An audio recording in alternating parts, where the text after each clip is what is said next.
sehingga kita boleh berkumpul di kelas ini untuk mengikuti pelajaran. Baik, dari sebagai ungkapan syukur kita, baiklah kita mengawali pertemuan kita hari ini dengan doa. Saya minta satu orang untuk memimpin kita dalam doa.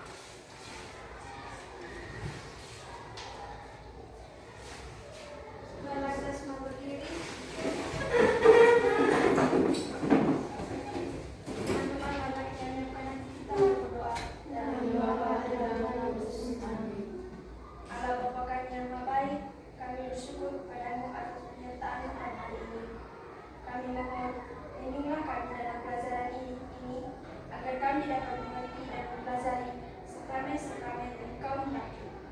Dalam tangan-Mu kami serahkan doa dan harapan kami kini dan sepanjang segala masa. Amin. Dalam pertemuan sebelumnya kita sudah membahas bersama materi tentang gereja itu sakramen. Nah, gereja menyalurkan rahmat keselamatannya melalui ketujuh sakramen. Coba satu di antara kamu sebut 7 sakramen dalam gereja. 7 sakramen dalam gereja. Ya, Ani, silakan.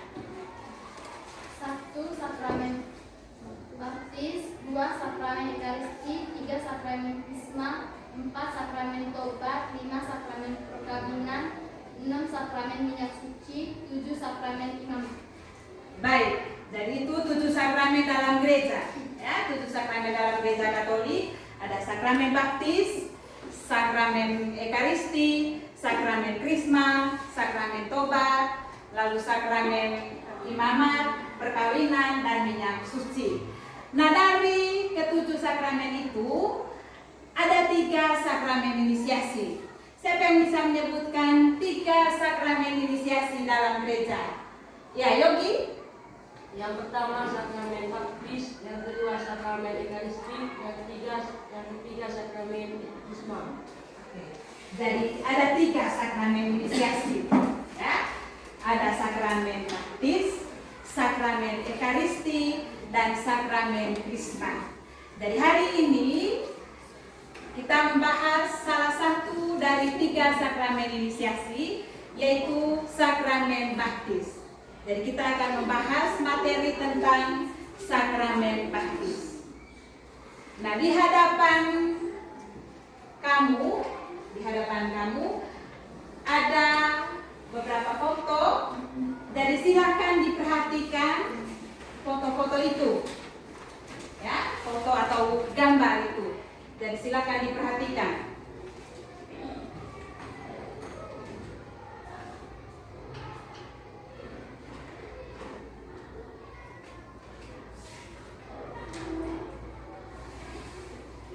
Baik, nah setelah itu coba kamu merumuskan, silakan ditulis apa yang kamu temukan dalam gambar atau dalam foto yang ada. Silakan, dan sekali lagi, silakan kamu menemukan masalah apa yang ada di dalam gambar, yang ada di dalam foto. Silakan, saya beri kesempatan beberapa menit kepada kamu untuk menulis apa saja yang kamu temukan yang ada dalam gambar atau foto itu. Silakan ditulis.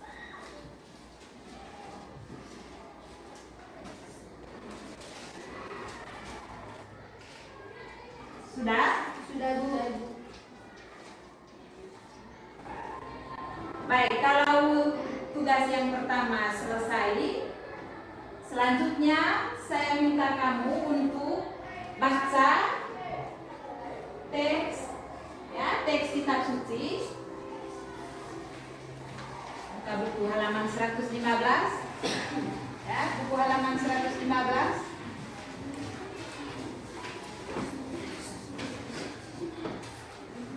Ya, silakan satu orang baca teks tersebut dari Kisah Para Rasul bab 2 ayat 37 sampai 47. Ya, baik. Silakan baca. Maju.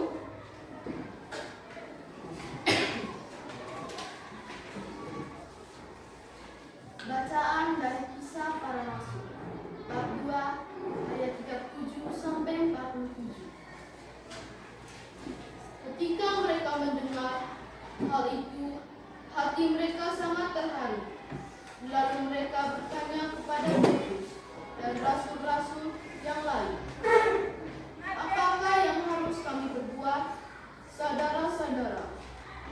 Jawab Petrus kepada mereka, "Bertobatlah dan Sedang baca teksnya untuk kami semua. Jadi baik. Jadi setelah kamu mendengar bacaan ini, silakan dibaca kembali masing-masing.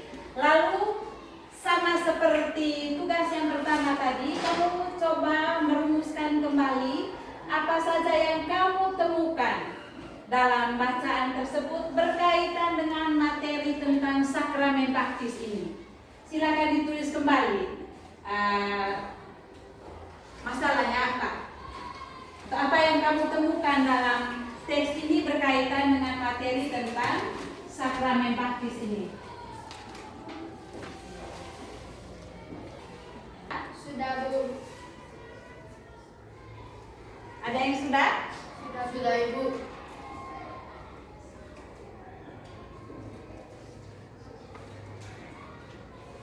Baik. Kalau sudah selesai, silakan maju.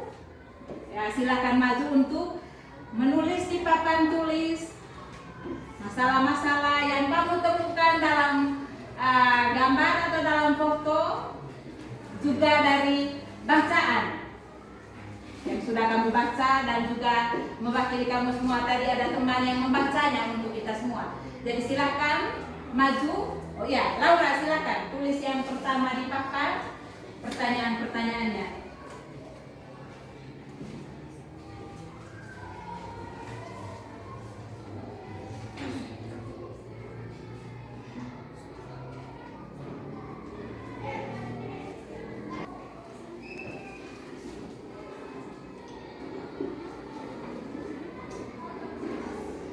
Baik, jadi dari Laura, jelaskan syarat agar seseorang bisa dibaptis. Oke, mungkin ada lagi yang lain? Silakan dari sini. Siti, maju. Tulis pertanyaannya. Pertanyaan yang lain lagi ya, selain pertanyaan yang sudah dituliskan oleh Laura. Jelaskan syarat agar seseorang bisa dibaptis.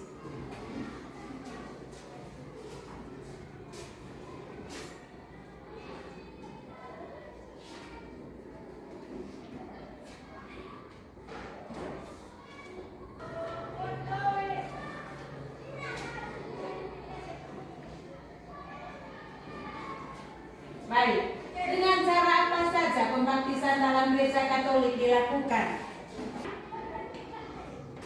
Masih ada lagi? Ya, yang terakhir ya. Yang terakhir.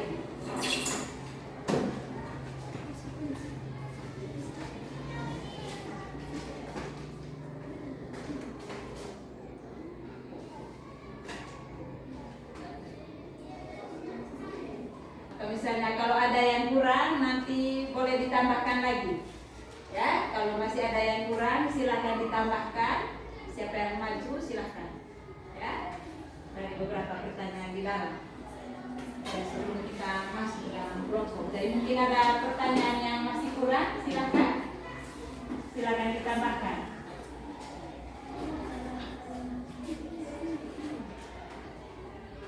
Baik. Jadi ini beberapa pertanyaan ya dari kamu. Jadi jelaskan syarat agar seseorang bisa dibaptis. Tentu saja dari beberapa gambar, lalu juga dari teks tadi. Lalu yang kedua, dengan cara apa saja pembaptisan dalam gereja Katolik dilakukan. Lalu yang ketiga, sebutkan macam-macam pembaptisan dalam gereja Katolik.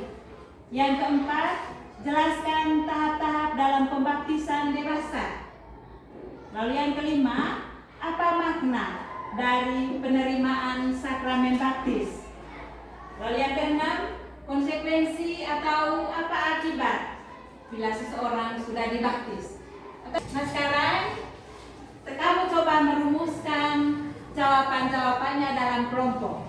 Ya, silakan kita kerja dalam kelompok. Jadi dijawab pertanyaan-pertanyaan ini.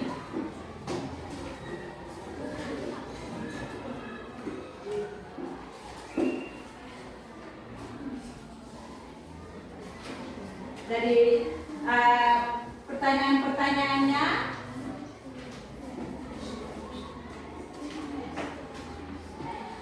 silakan dijawab pertanyaannya. Untuk selanjutnya dipresentasikan di depan kelas ya.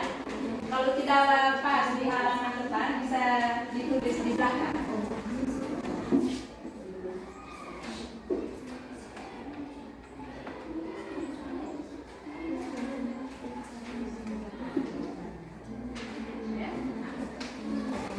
Tidak perlu ditulis lagi soalnya, kamu langsung menjawab.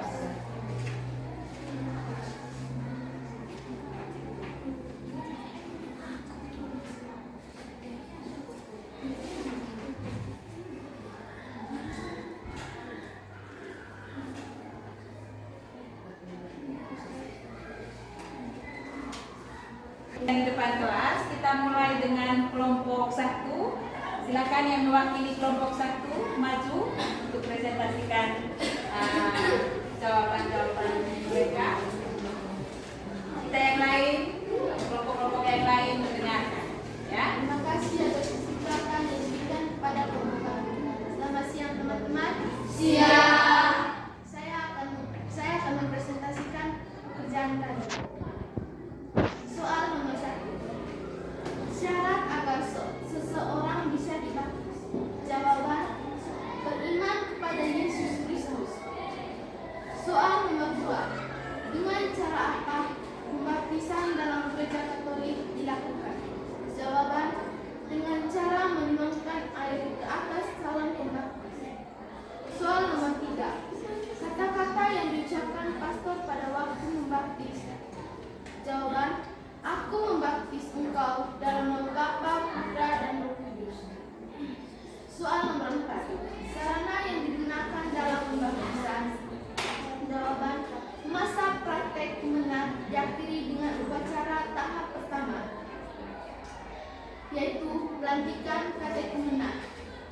Masa katekumenat diakhiri dengan upacara tahap kedua, yaitu upacara pengukuhan katekumenat. Terpilih masa persiapan akhir diakhiri dengan upacara tahap ketiga, yaitu penerimaan sakramen baptis. Soal nomor 5. Konsekuensi dari orang yang sudah dibaptis. Jawaban: kita menjadi anggota gereja harus beriman. Soal nomor 6. Rahmat dari penerimaan sakramen baptis. Jawaban: mendapatkan pengampunan dari segala dosa, dilantikan menjadi anak Allah, menjadi ciptaan baru, memperoleh kebenaran, digabung menjadi anggota gereja sebagai dari tubuh Kristus, meteraikan secara kekal dengan satu meterai roh yang ditetapkan dan dihapuskan, ia termasuk Kristus. Baik, itu dari kelompok 1. Mungkin ada tanggapan dari kelompok lain terkait jawaban-jawaban mereka. Silahkan. Ada? Ya, kalau tidak ada, kita berikan tepukan untuk kelompok 1. Kalian menyimpulkan. Mungkin ada salah seorang dari kamu yang bisa menyimpulkan jawaban-jawaban dari 4 kelompok ini. Silakan yang mau. Oke. Darling, silakan maju untuk menyimpulkan jawaban dari 4 kelompok ini. Teman-teman, saya akan menyampaikan kesimpulan dari jawaban yang telah kita sampaikan. Gereja adalah persekutuan orang beriman kepada Yesus Kristus. Sebagai persekutuan, gereja pun memiliki persyaratan bagi siapapun yang mau menjadi anggotanya.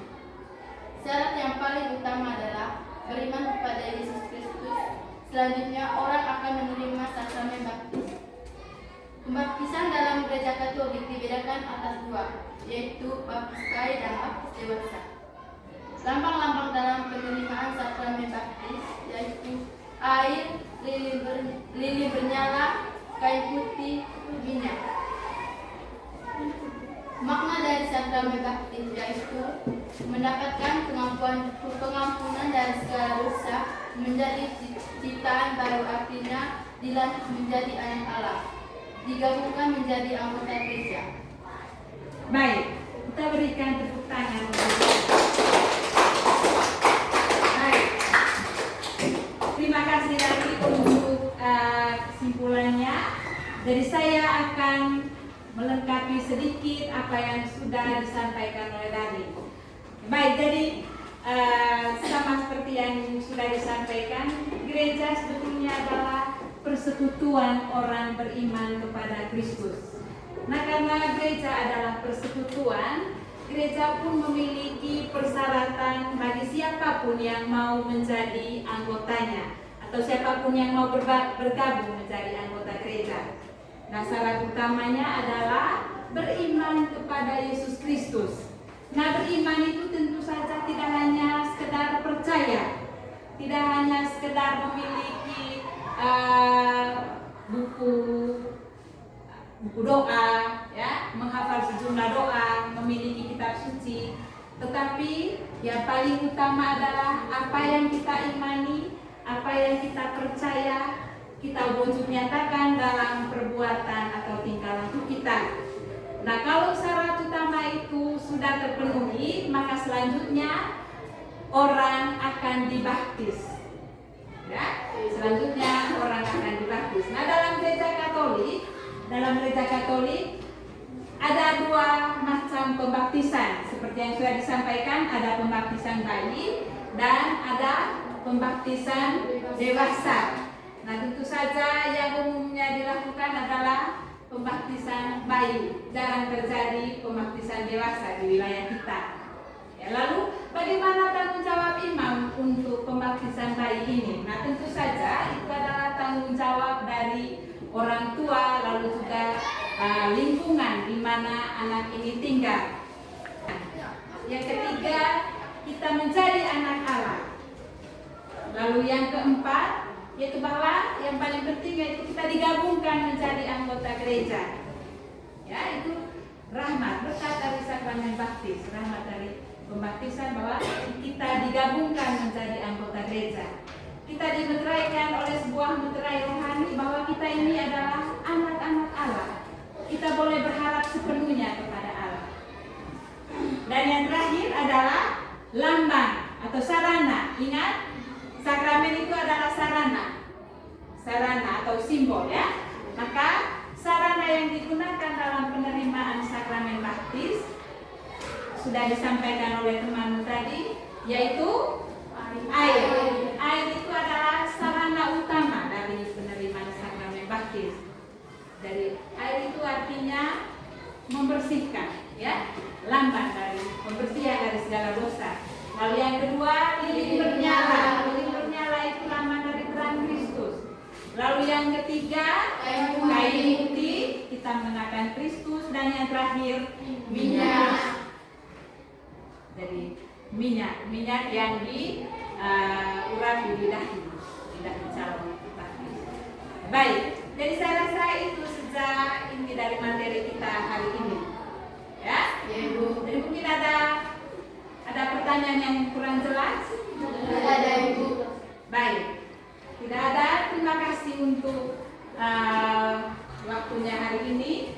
Jadi untuk yang kurang jelasnya nanti akan dipelajari sendiri di rumah. Baik, terima kasih. Kita tutup pertemuan kita dengan doa. Satu orang pimpin kita dalam doa. Silakan.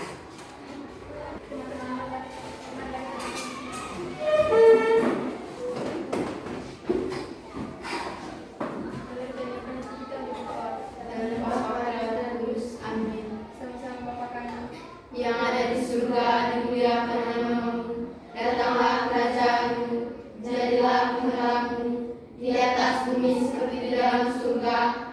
Berilah kami rezeki pada hari ini, dan ampunilah kesalahan kami, seperti kami pun mengampuni yang bersalah pada kami, dan janganlah